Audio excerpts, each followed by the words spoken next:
Hi all, welcome back. ഇന്നത്തെ recipe വളരെ എളുപ്പത്തിൽ തയ്യാറാക്കിയെടുക്കാവുന്ന വളരെ രുചികരമായിട്ടുള്ളൊരു മിഡിൽ ഈസ്റ്റേൺ ഡെസേർട്ടാണ്. ഈ ഒരു ഡെസേർട്ടിൻ്റെ ഒറിജിൻ പാലസ്തീനാണ്. അപ്പോൾ ഇതെങ്ങനെയാണ് തയ്യാറാക്കുന്നതെന്ന് നോക്കാം. ഇതിന് വേണ്ടിയിട്ട് ഞാനിവിടെ കുനാഫ വെർമിസെല്ലിയാണ് എടുത്തിരിക്കുന്നത്. അത് തീരെ നൈസായിട്ടുള്ള വെർമിസെല്ലിയാണ് കേട്ടോ. അപ്പോൾ ഇത് കൂടാതെ ഫ്രോസൺ ആയിട്ടുള്ള കുനാഫ ഡോ എന്നും പറഞ്ഞുകൊണ്ട് അത് മേടിക്കാൻ കിട്ടും. അത് വെച്ചിട്ടും ഇതുപോലെ തന്നെ തയ്യാറാക്കിയെടുക്കാവുന്നതാണ്. ഇപ്പോൾ ഞാനിവിടെ 250 ഗ്രാം വെർമിസെല്ലി എടുത്തിട്ട് നല്ലപോലെ പൊടിച്ചെടുത്തിട്ടുണ്ട്. കൈകൊണ്ട് തന്നെ പൊടിച്ചെടുത്ത് വെച്ചാൽ മതി കേട്ടോ. പിന്നീട് ഇതിനകത്തേക്ക് മെൽറ്റഡ് ബട്ടർ 100 ഗ്രാം മെൽറ്റഡ് ബട്ടറാണ് ചേർക്കണത്. നമ്മൾ സാധാരണ എങ്ങനെയാണോ വെണ്ണ ഉരുക്കിയെടുക്കുന്നത് അതുപോലെ ഒന്ന് ഉരുക്കിയെടുത്ത് വെച്ചാൽ മതി കേട്ടോ. മെൽറ്റഡ് ബട്ടർ തന്നെ വേണം കേട്ടോ എടുക്കാനായിട്ട്. അതായത് ഇപ്പോൾ നന്നായിട്ട് മിക്സാക്കി വെച്ചിട്ടുണ്ട് കേട്ടോ. ഇനി കുറച്ചൊരു ബട്ടർ ഇതുപോലെ ഒന്ന് തടവി എടുക്കാനായിട്ട്, അതായത് നമ്മൾ ഏത് പാത്രത്തിലാണോ ഉണ്ടാക്കുന്നത് അതൊന്ന് തടവി എടുക്കാനായിട്ടാണ് കേട്ടോ. അപ്പോൾ ഇതിനകത്തേക്ക് കുറച്ചൊരു ഫുഡ് കളറും കൂടെ ചേർത്തിട്ടുണ്ട് കേട്ടോ. ഫുഡ് കളർ ഓപ്ഷനിലാണ് കേട്ടോ. അപ്പോൾ ഞാനിവിടെ ഓറഞ്ച് റെഡ് ഫുഡ് കളറാണ് ചേർത്തിരിക്കുന്നത്. അപ്പോൾ അത് നന്നായിട്ട് നമ്മുടെ പാത്രത്തിന് താഴ്ത്തി ഇങ്ങനെ പറ്റാവുന്ന രീതിയിൽ നല്ലപോലെ ഒന്ന് ആക്കി കൊടുത്തു കേട്ടോ. പാത്രത്തിൻ്റെ സൈഡിലും താഴെ പറ്റാവുന്ന രീതിയിൽ. പിന്നീട് അതിൻ്റെ മുകളിലായിട്ട് നമ്മൾ ബട്ടറും അതുപോലെ വെർമിസെല്ലിയും കൂടി നന്നായിട്ട് മിക്സാക്കി വെച്ചിട്ടുണ്ടായിരുന്നില്ല, അതിൻ്റെ പകുതി ഭാഗം എടുത്തിട്ട് ഇതുപോലെ നന്നായിട്ട് പ്രസ് ചെയ്ത് വെച്ച് കൊടുക്കണം കേട്ടോ. അപ്പോൾ നമ്മൾ എന്തെങ്കിലും ഒരു ഗ്ലാസ്സോ എന്തെങ്കിലുമൊക്കെ വെച്ചിട്ട് നല്ലപോലെ പ്രസ് ചെയ്ത് വെച്ച് കൊടുക്കണം. എന്നാലാണ് അത് കറക്റ്റായിട്ട് വിട്ടു പോരുള്ളൂ കേട്ടോ. അല്ലെങ്കിൽ എന്ന് വെച്ചാൽ പകുതിയായിട്ട്, അതായത് നമ്മൾ കുക്ക് ചെയ്ത് കഴിഞ്ഞ് കഴിയുമ്പോൾ പകുതിയായിട്ട് വിട്ടു പോരും പോലെ ആയിരിക്കും കേട്ടോ. അപ്പോൾ നല്ല കറക്റ്റായിട്ട് വരാൻ വേണ്ടിയിട്ട് നല്ലപോലെ പ്രസ് ചെയ്ത് വെച്ച് കൊടുക്കണം. ഇനി ഇതിന് മുകളിലായിട്ട് 100 ഗ്രാം തന്നെ മൊസറല്ല ചീസാണ് കേട്ടോ വെച്ച് കൊടുക്കുന്നത്. അതായത് ഇതുപോലെ കട്ട് ചെയ്തിട്ട് വെച്ച് കൊടുക്കുകയാണ്. അതുപോലെ നമുക്ക് ഗ്രേറ്റ് ചെയ്തിട്ടുണ്ടെങ്കിൽ അങ്ങനെയും ചെയ്യാം കേട്ടോ. അപ്പോൾ ഞാനിതുപോലെ കട്ട് ചെയ്ത് ഇങ്ങനെ കറക്റ്റ് ലെവലാക്കി ഇങ്ങനെ വെച്ച് കൊടുക്കുക കേട്ടോ.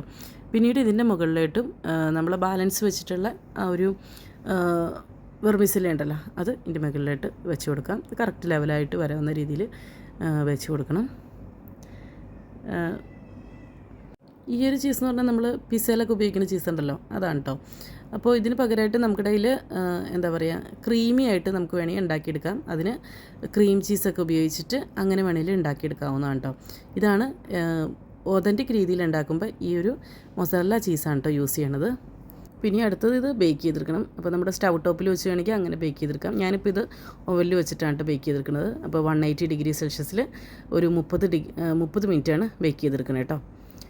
അപ്പോൾ പിന്നെ ഇതിനകത്തേക്ക് വേണ്ടിയിട്ടുള്ളൊരു ഷുഗർ സിറപ്പ് തയ്യാറാക്കിയെടുക്കണം. അപ്പോൾ അതിന് വേണ്ടിയിട്ട് 3/4 കപ്പ് പഞ്ചസാരയിലിട്ട് 3/4 കപ്പ് തന്നെ വെള്ളവും കൂടെ ഒഴിച്ചിട്ട് നന്നായിട്ട് തിളപ്പിച്ച് ഷുഗർ സിറപ്പ് തയ്യാറാക്കിയെടുക്കണം. അപ്പോൾ ഇതിനകത്തേക്ക് ഞാനൊരു 1/2 ടീസ്പൂൺ റോസ് വാട്ടറും കൂടി ചേർക്കുന്നുണ്ട് കേട്ടോ. അപ്പോൾ ഇത് 30 മിനിറ്റ് ആയപ്പോഴത്തേന് നല്ലപോലെ ബേക്കായി വന്നിട്ടുണ്ട് കേട്ടോ. മുകളിലൊക്കെ ഒരു ഗോൾഡൻ കളറൊക്കെ ആയി വന്നിട്ടുണ്ട്. അപ്പോൾ നമ്മൾ സ്റ്റൗ ടോപ്പിൽ ഉണ്ടാക്കുമ്പോൾ ഈ ഒരു മുകളിൽ വരുന്ന ഈ ഒരു ഗോൾഡൻ കളർ നമുക്ക് കിട്ടില്ല കേട്ടോ. അപ്പോൾ അതിന് വേണമെങ്കിൽ നമുക്കത് ഒന്നുകൂടെ ഒന്ന് ഫ്ലിപ്പ് ചെയ്തിട്ട് മറിച്ചിട്ടിട്ട് കുറച്ചൊന്ന് കളറാക്കി എടുത്താലും മതി കേട്ടോ. അങ്ങനെ നല്ലൊരു കളർ വേണമെന്നുണ്ടെങ്കിൽ.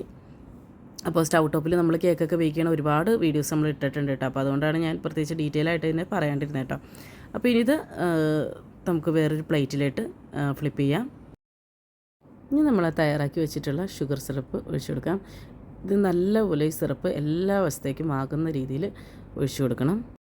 ഇനി ഇതിൻ്റെ മുകളിലായിട്ട് കുറച്ച് പിസ്ത ക്രഷ് ചെയ്ത് വെച്ച് കൊടുക്കാം. അപ്പോൾ നമ്മുടെ ചാനൽ ആദ്യമായിട്ട് കാണുന്നവരാണെങ്കിൽ വീഡിയോസൊക്കെ ഇഷ്ടമാവണമെങ്കിൽ ഈ വീഡിയോ ലൈക്ക് ചെയ്യാനും അതുപോലെ തന്നെ ചാനൽ സബ്സ്ക്രൈബ് ചെയ്യാനും മറക്കല്ലേ കേട്ടോ.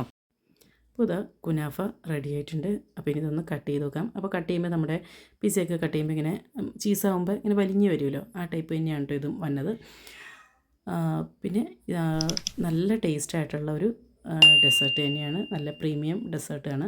എല്ലാവരും ഒന്ന് തയ്യാറാക്കി നോക്കണം കേട്ടോ. പിന്നെ ഇതിൻ്റെ ഐറ്റംസ് എല്ലാം നമ്മുടെ സാധാരണ കടകളിലൊക്കെ കിട്ടാൻ ബുദ്ധിമുട്ടായിരിക്കും. അപ്പോൾ നമ്മുടെ സൂപ്പർ മാർക്കറ്റുകളിലോ അല്ലെങ്കിൽ കേക്കിൻ്റെ ഐറ്റംസൊക്കെ വിൽക്കുന്ന ഷോപ്പിലൊക്കെ അവൈലബിൾ ആണ് കേട്ടോ. ചീസൊക്കെ ഇഷ്ടമുള്ളവർക്ക് ഉറപ്പായിട്ടും ഇഷ്ടമാവും. അപ്പോൾ എല്ലാവരും തയ്യാറാക്കി നോക്കുക. Thank you for watching Aisha's creations.